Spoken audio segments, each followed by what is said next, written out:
It is this void that I think that our committee can be most useful to regulate the social media platforms. I know I am thinking ahead, but this is how we work. We look at the problem, analyze it, while toying with the possible solutions that come up from different members. So we can regulate social media platforms.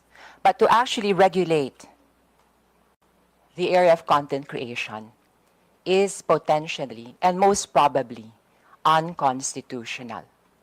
In my research, I have discovered that any kind of state regulation over content creation should pass the strict scrutiny test that will be actually applied by the Supreme Court or any corresponding court if the constitutionality of this state regulation is questioned.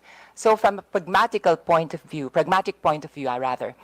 mas mabuti pa sa puntong pa lang ito, alam na natin kung ano ang haharapin kung tayo ay magkakaroon ng state regulation over content creation. Why?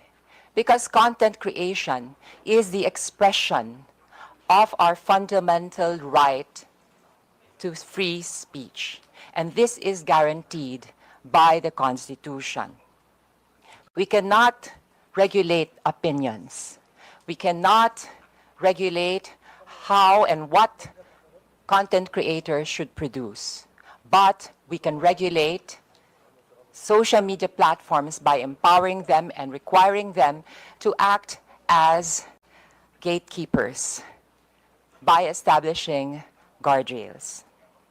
To give you an idea kung ano po ang magiging problema kung tayo ay magre-regulate ng content creation, ay yun ho, mangyayari, magdedemanda to, question sa Supreme Court.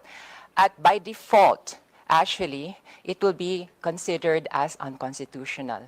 Dahil automatically, we are dealing with a fundamental right, the right to free speech and the right to expression.